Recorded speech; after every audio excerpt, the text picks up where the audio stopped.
નમસ્કાર મિત્રો, હું કલ્પેશ પ્રજાપતિ વર્ચ્યુઅલ ક્લાસરૂમમાં આપ સૌનું હાર્દિક સ્વાગત કરું છું.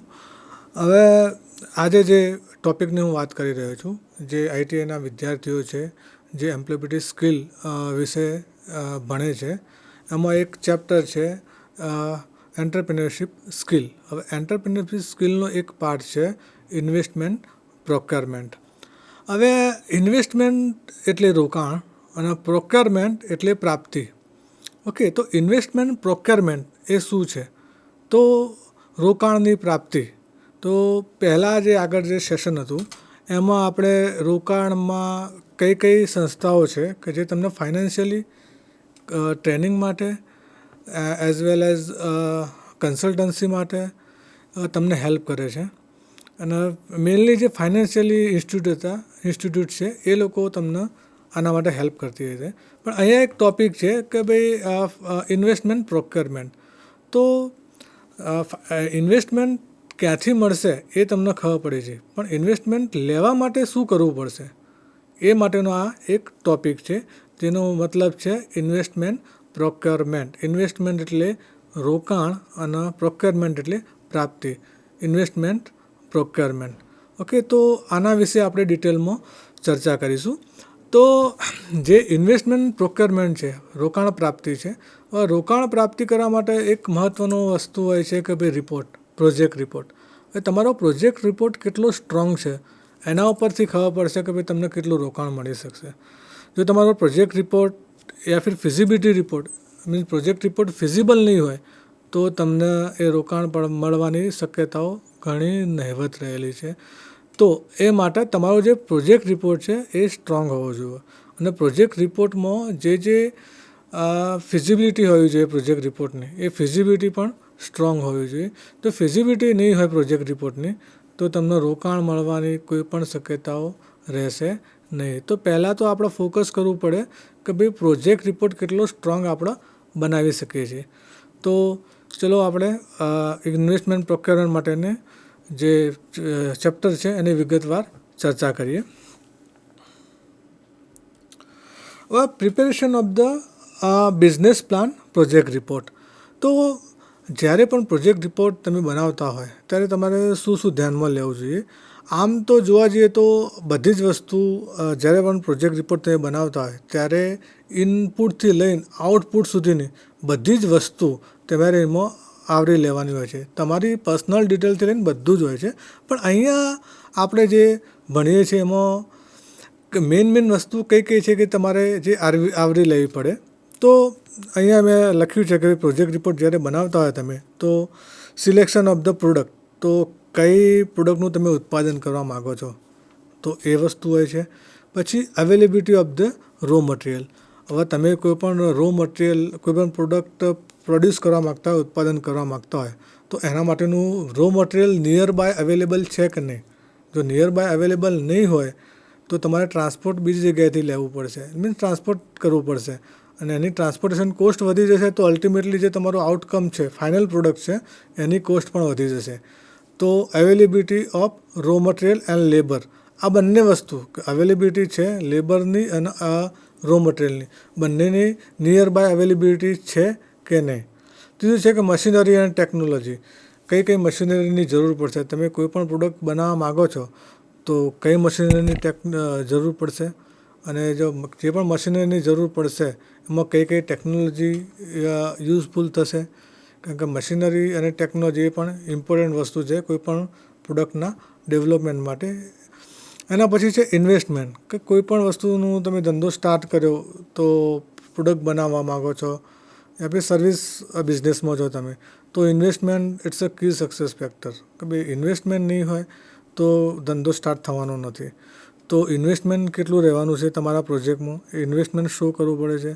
તો પ્રોડક્ટ કઈ બનાવવા માગો છો, રો મટીરિયલની અવેલેબિલિટી છે એ શો કરવી પડે છે. નિયર બાય જે વર્કર છે અવેલેબલ છે એ પણ શો કરવું પડે છે. મશીનરી અને ટેકનોલોજી અવેલેબિલિટી છે યા પણ નહીં એ પણ ચેક મીન્સ તમારે ત્યાં શો કરવું પડે છે.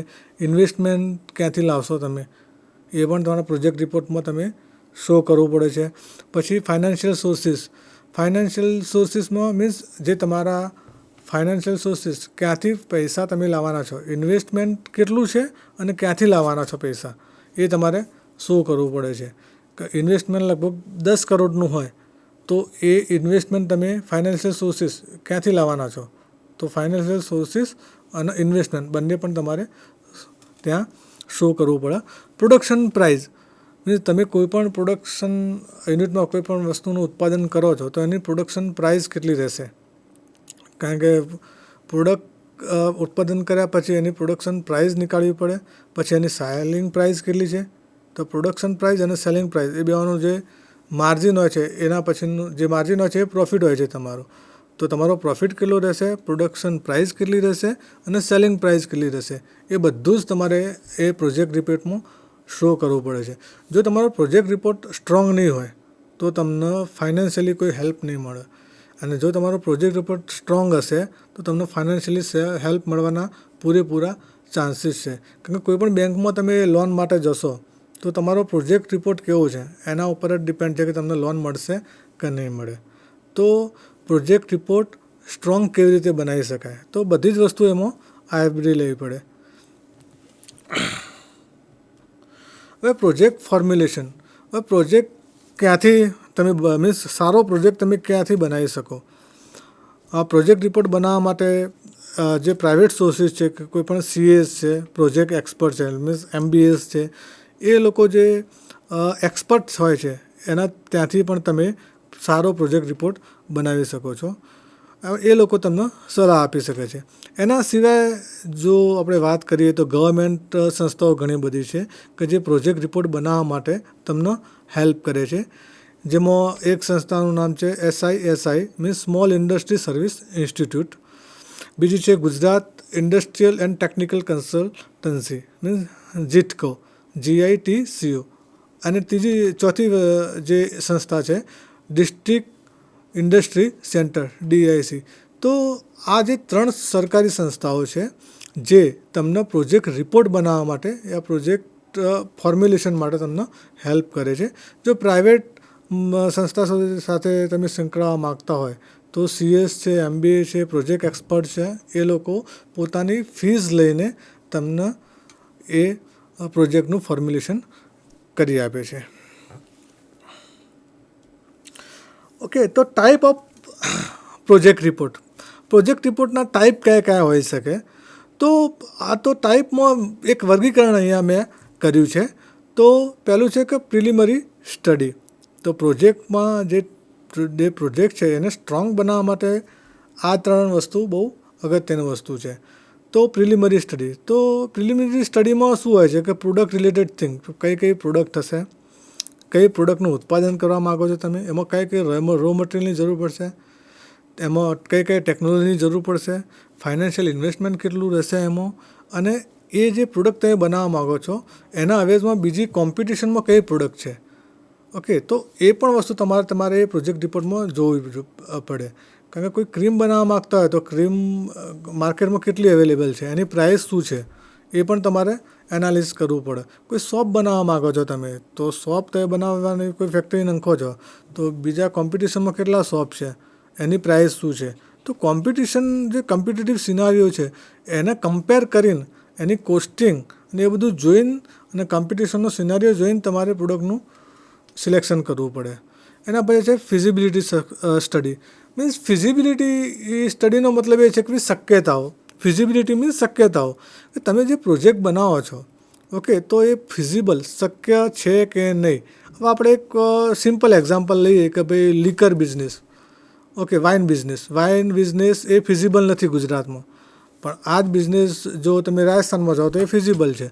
તો ફિઝિબિલિટી, લીગલ ફિઝિબિલિટી, તો લીગલી ફિઝિબલ છે કે નહીં એ પણ તમારે જોવું પડે કે ભાઈ ફિઝિબલ છે. લીકર બિઝનેસ મેં જે વાત કરી કે ભાઈ અહીંયા બેન છે તો એ ફિઝિબલ છે નહીં, એ બિઝનેસ તમે અહીંયા કરી જ ના શકો, બરાબર. તો ફિઝિબિલિટી સ્ટડી મીન્સ શક્યતાઓ કેટલી છે. અને ત્રીજી વસ્તુ છે કે detail project report. Detail project રિપોર્ટમાં શું છે કે ભાઈ આ જે છે ડિટેલ પ્રોજેક્ટ રિપોર્ટ જે બનાવવાનો હોય છે એ જે જાયન્ટ કંપનીઓ છે કે જે પ્રોજેક્ટો છે કે 10-10 વર્ષ કે 15-15 વર્ષ સુધી ચાલવાના છે, કે જે બહુ મોટા પ્રોજેક્ટ છે, જે રીતના ધોલેરા સ્માર્ટ સિટી પ્રોજેક્ટ છે એ બહુ મોટો પ્રોજેક્ટ છે. પછી બિગ પ્રોજેક્ટ લાઈક આ મેટ્રોનો જે પ્રોજેક્ટ છે એ બહુ મોટો પ્રોજેક્ટ છે. તો આવા બધા પ્રોજેક્ટ હોય છે. આ પ્રોજેક્ટ માટે તમારે જાતે તમે કરી શકશો નહીં. તો આના માટે તમારે ટેકનિકલ કે મેનેજરિયલ કે કોઈ એક્સપર્ટ લોકો છે, આ એક્સપર્ટ લોકોની સલાહ લઈ અને આવા પ્રોજેક્ટનું કામ કરવું પડે છે. કારણ કે આ બહુ લાંબા પ્રોજેક્ટ હોય છે અને બહુ મોટા પ્રોજેક્ટ હોય છે. તો આ પ્રોજેક્ટ તમે કોઈ એક નાના કોઈ સીએ કે એના કોઈ થ્રુ કે કોઈ નાના એક્સપર્ટ થ્રુ આ પ્રોજેક્ટ થઈ શકે નહીં. તો એના માટે તમારે મોટા જો કોઈ મોટો કન્સલ્ટન્ટ હોય એના થ્રુ આ પ્રોજેક્ટનું નિર્માણ કરાવવું જોઈએ.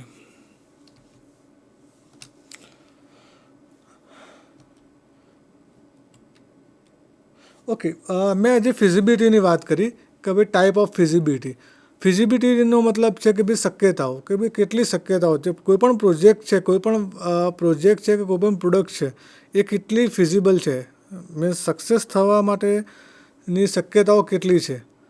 તો ફિઝિબિલિટી રિપોર્ટ હોય છે, જે રિપોર્ટ મેં પ્રોજેક્ટ રિપોર્ટ કીધું એમાં ફિઝિબિલિટી સ્ટડી થાય છે. અને ફિઝિબિલિટી સ્ટડીમાંથી એમાં ડિટેલમાં ફિઝિબિલિટી સ્ટડી થાય છે. એમાં બધું જ વસ્તુ કઈ વસ્તુ ફિઝિબલ છે કે નથી ફિઝિબલ એ આખું એનાલિસિસ કરવામાં આવે છે.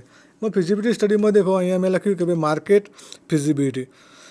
તો કરંટ માર્કેટ શું છે, કે સપોઝ પ્રોડક્ટનું ઉત્પાદન કરવા માગો છો તો કરંટ માર્કેટમાં એના કોમ્પિટિશનમાં કઈ પ્રોડક્ટ છે, બરાબર. સપોઝ તમે ટૂથપેસ્ટનું ઉત્પાદન કરવા માગો છો તો કરંટ માર્કેટમાં કઈ પ્રોડક્ટ છે, બરાબર. એનું ફ્યુચરમાં તમે કેટલું ઉત્પાદન કરી શકશો, ફ્યુચર માર્કેટ એનું કેવું રહેશે, કારણ કે એનું ઉત્પાદનમાં એની ડિમાન્ડ થશે કે નહીં, બરાબર. પોટેન્શિયલ કોમ્પિટિશન કેવી રહેશે, કે ભવિષ્યમાં તમે તો આ બિઝનેસમાં જાઓ છો તો એના પછી બીજા કેટલા લોકો આ બિઝનેસમાં આવવાના છે. એ બધી જ પોટેન્શિયલ કોમ્પિટિશન છે, એ બધું જ આપણા માઇન્ડમાં એનું એનાલિસિસ કરવું પડે. અને એને જોઈને આપણને ખબર પડે કે માર્કેટ ફિઝિબિલિટી એ માર્કેટમાં જે તમે નવું પ્રોડક્ટનું ઉત્પાદન કરવા જઈ રહ્યા છો એ પ્રોડક્ટ માર્કેટમાં ચાલશે કે નહીં.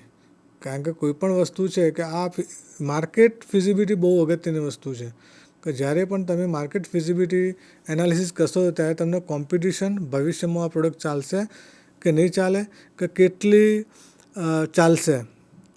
ઓકે, તો આ પહેલી વસ્તુ થઈ market feasibility. Technical feasibility means detail of the how to deliver a product. તો પ્રોડક્ટના જે પણ વસ્તુનું તમે ઉત્પાદન કરવા માગો છો તો એ પ્રોડક્ટ કેવી રીતના તમે ડિલિવર કરશો. ડિલિવર એટલે તમે કોઈ પણ વસ્તુનું પ્રોડક્શન કરવા માગો છો તો કઈ ટેકનોલોજીની જરૂર પડશે. ઓકે, એ ટેકનોલોજી થ્રુ તમે પ્રોડક્શન કરશો તો એ પ્રોડક્ટ યોગ્ય રીતે બનશે કે નહીં, જે કસ્ટમર છે એને એક્સેપ્ટ કરશે કે નહીં. તો ડિલિવરી ઓફ ધ પ્રોડક્ટ, તો આઉટકમ છે તમારું એ એક્સેપ્ટેબલ છે કે નહીં, થશે કે નહીં, એનું પણ એનાલિસિસ તમારે કરવું પડે. પછી ફાઇનાન્શિયલ ફિઝિબિલિટીમાં એ છે કે ભાઈ કેટલી વર્કિંગ કેપિટલની જરૂર પડશે અને કેટલી ફિક્સ એસેટની જરૂર પડશે. તો સ્ટાર્ટ કરવા માટેની કેપિટલ કેટલી જોશે, ધંધો સ્ટાર્ટ કરો છો તમે તો કેટલી કેપિટલની જરૂર પડશે. અને બીજું વસ્તુ છે કે જેટલું તમે ઇન્વેસ્ટમેન્ટ અંદર કરો છો તમારા ધંધામાં તો રિટર્ન ઓફ ઇન્વેસ્ટમેન્ટ કેટલું રહેશે એનું. કારણ કે રિટર્ન ઓફ ઇન્વેસ્ટમેન્ટ નહીં રહે તો ધંધો ચાલશે જ નહીં, એક વર્ષમાં તો વાઇન્ડ અપ થઈ જશે. તો રિટર્ન ઓફ ઇન્વેસ્ટમેન્ટ એ પણ બહુ મહત્ત્વનું વસ્તુ છે, કારણ કે working capital day to day liquidity જે કહેવાય ધંધાની, એ લિક્વિડિટી ચાલુ રહેવી જોઈએ. અધરવાઇઝ એ ધંધો સ્ટાર્ટ થયા પહેલાં જ પડી ભાગશે. પછી છે ઓર્ગેનાઇઝેશન ફિઝિબિલિટી. એટલે એનો મતલબ એ છે કે ભાઈ લીગલી જે ઓર્ગેનાઇઝેશન છે એ લીગલી એ ફિઝિબલ છે કે નહીં. કારણ કે કોઈ પણ કાયદાની ભાષામાં કોઈ લીગલી ફિઝિબલ કોઈ પણ વસ્તુ ના પણ હોઈ શકે છે. મેં લીકરની વાત કરી છે, વાઇનની જે વાત કરી કે ભાઈ એ કાનૂની ભાષામાં એ ફિઝિબલ છે જ નહીં, કે અહીંયા સેલિંગ થઈ જ ના શકે એનું. તો એ બિઝનેસ કરવાનો કોઈ મતલબ જ નથી ગુજરાતમાં. તો ઓર્ગેનાઇઝેશનલ ફિઝિબિલિટી છે જ નહીં અહીંયા, બરાબર. તો legal and corporate structure of the business.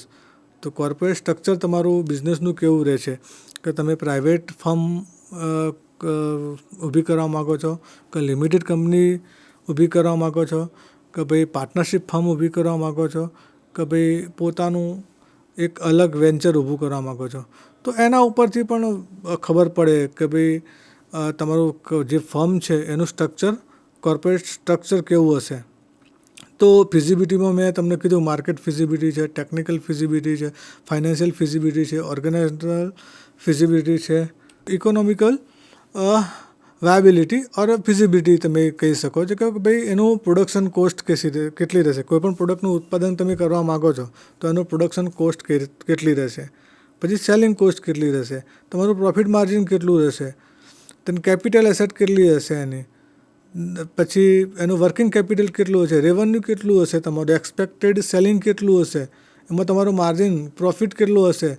તો આ બધું જ ઇવોલ્યુશન, ઇકોનોમિકલ ફિઝિબિલિટી, અવેલેબિલિટી, તો વાયબિલિટીમાં તમને બધું જ ખબર પડશે અને એ બધું ડિટેલમાં તમારે સ્ટડી કરવું પડે.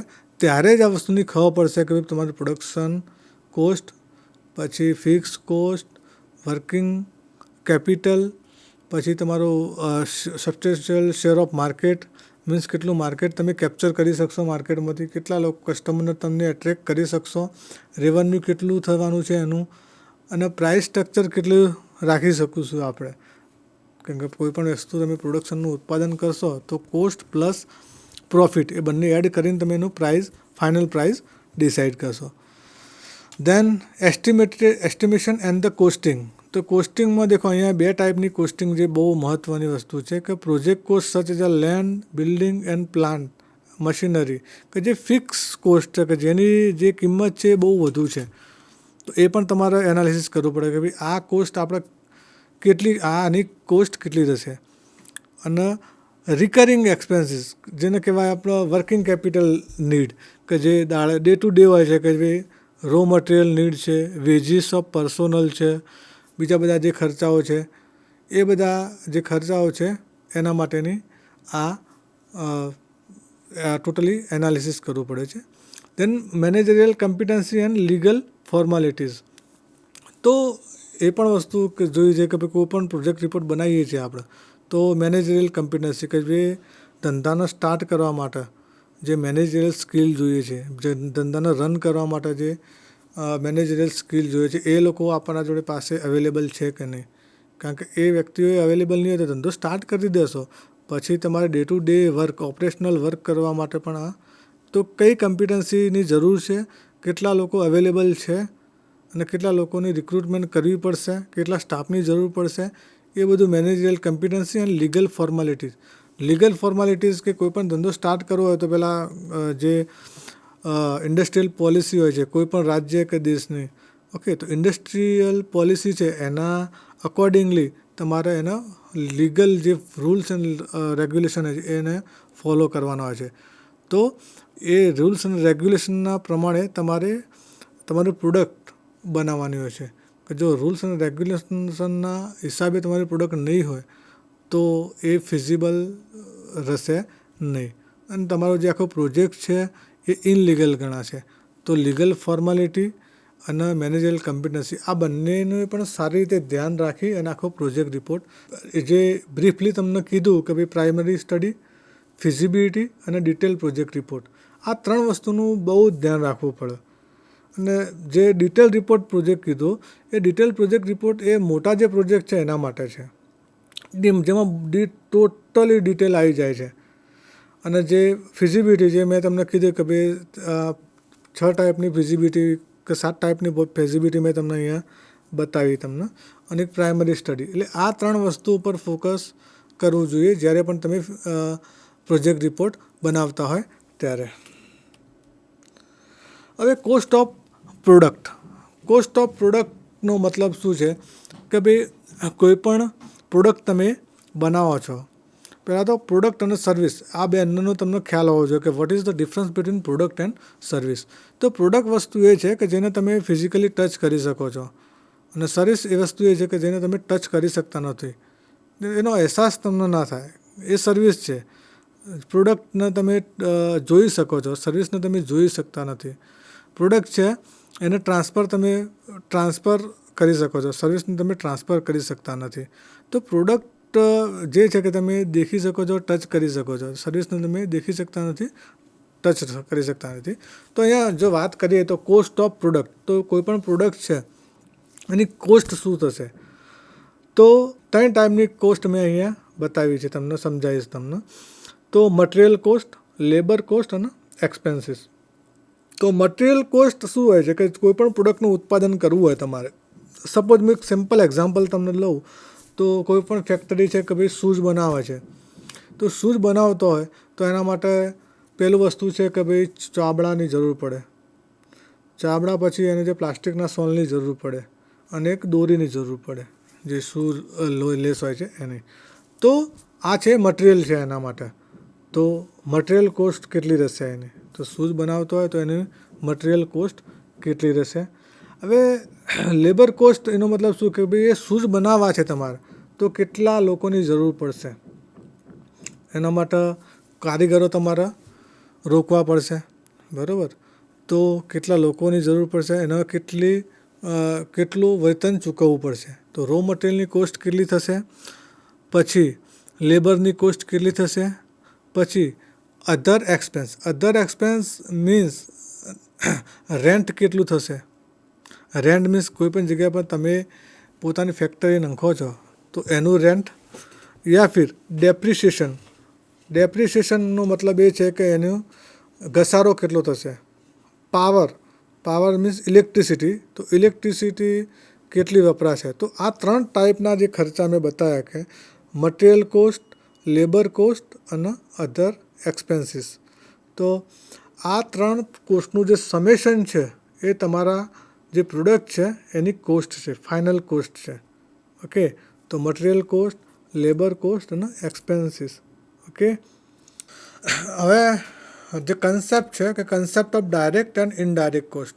તો અહીંયા જે પ્રોજેક્ટ રિપોર્ટ છે એમાં પણ દર્શાવવાનું હોય છે કે ભાઈ ડાયરેક્ટ કોસ્ટ કેટલી રહેશે અને ઇનડાયરેક્ટ કોસ્ટ કેટલી રહેશે. તો ડાયરેક્ટ કોસ્ટ અને ઇનડાયરેક્ટ કોસ્ટ એ બહુ અગત્યની વસ્તુ છે. હવે ડાયરેક્ટ કોસ્ટ કોને કહેવાય, કોઈ પણ પ્રોડક્ટ હોય એનો ડાયરેક્ટ કોસ્ટ કઈ તમે ગણી શકો અને ઇનડાયરેક્ટ કોસ્ટ તમે કઈ કહી શકો.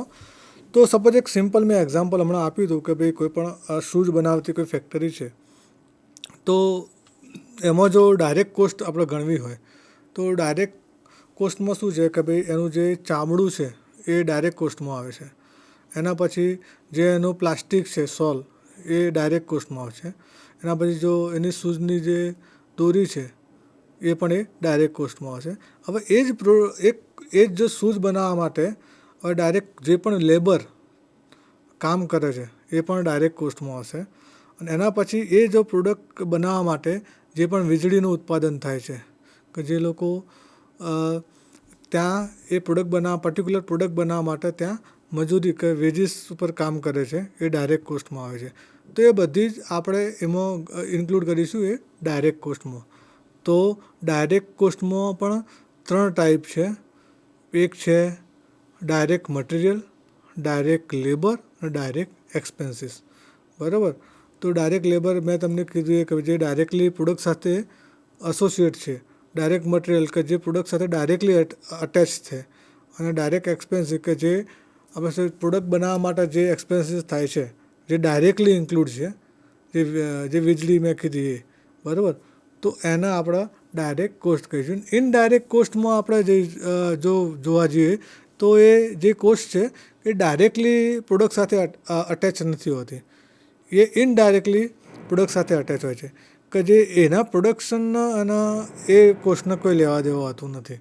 જેને ફેક્ટરીની જે એક્સપેન્સીસ છે કે ફેક્ટરી એક્સપેન્સીસ કે ઓફિસ કે એડમિનિસ્ટ્રેટિવ એક્સપેન્સીસ કે ભાઈ એડમિનિસ્ટ્રેટિવ એક્સપેન્સીસ છે એના પ્રોડક્શનનો એને કોઈ લેવા દેવા નથી.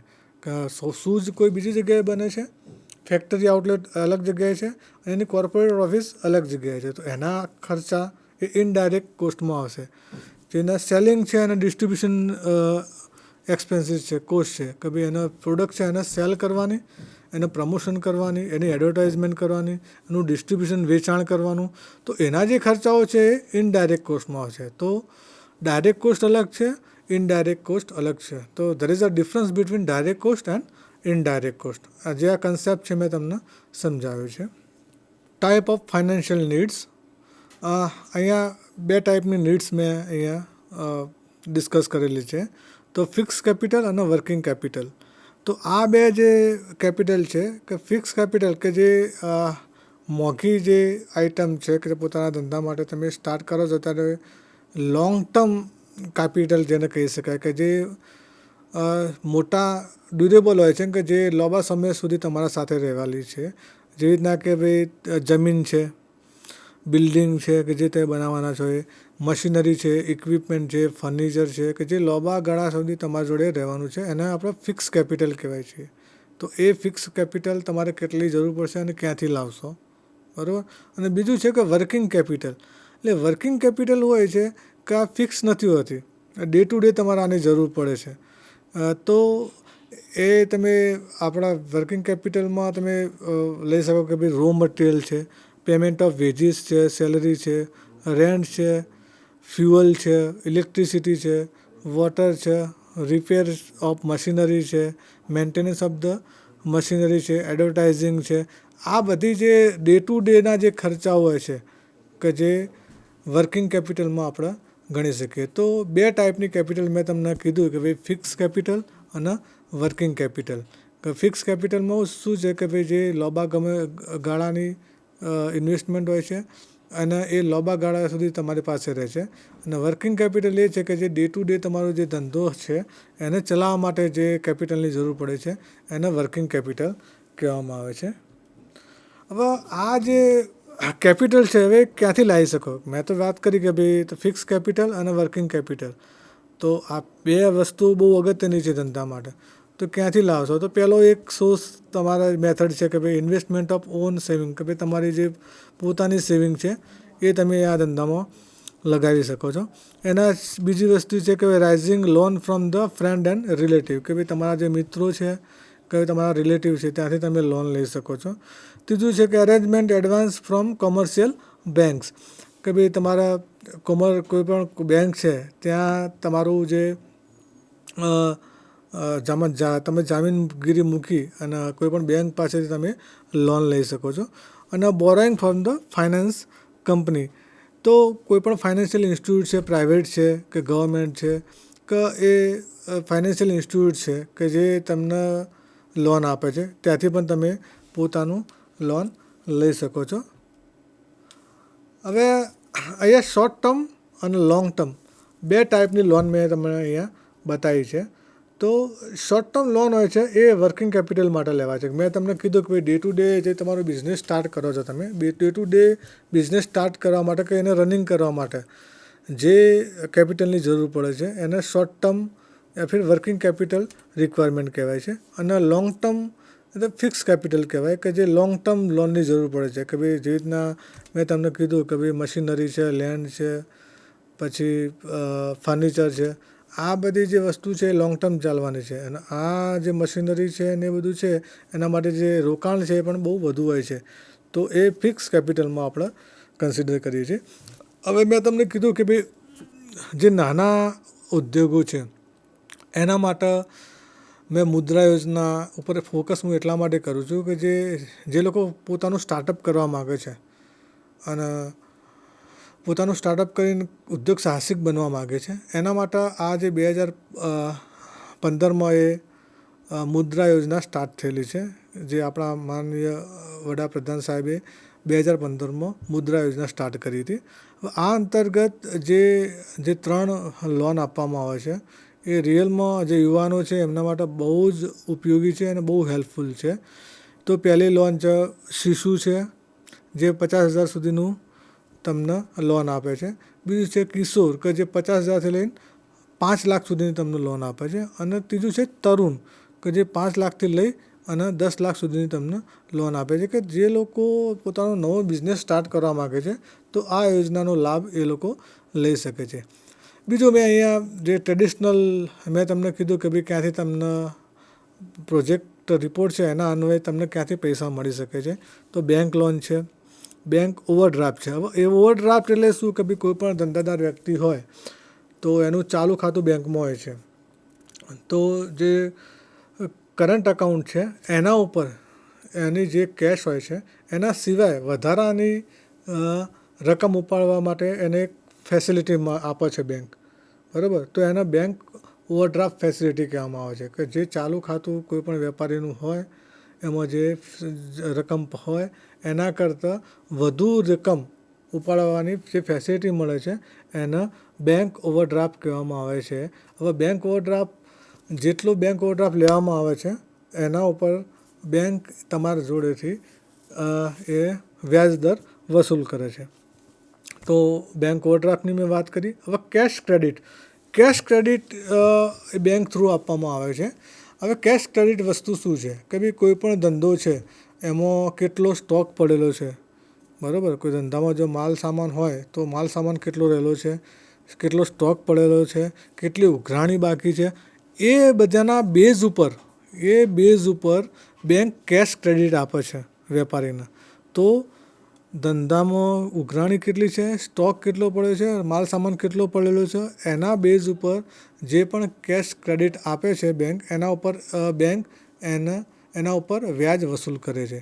તો એના જે તમારી ઉઘરાણી છે અને તમારો જે સ્ટોક છે એના ઉપર તમને કેશ કાં તો લોન આપે છે, એને આપણે કેશ ક્રેડિટ કહેવામાં આવે છે. તો ઓવરઓલ જો મિત્રો વાત કરીએ તો મેં તમને ઇન્વેસ્ટમેન્ટ પ્રોક્યોરમેન્ટ એના વિશે ડિટેલમાં મેં ચર્ચા કરી કે ઇન્વેસ્ટમેન્ટ શું છે અને પ્રોક્યોરમેન્ટ શું છે. તો ઇન્વેસ્ટમેન્ટ એટલે રોકાણ અને પ્રોક્યોરમેન્ટ એટલે પ્રાપ્તિ.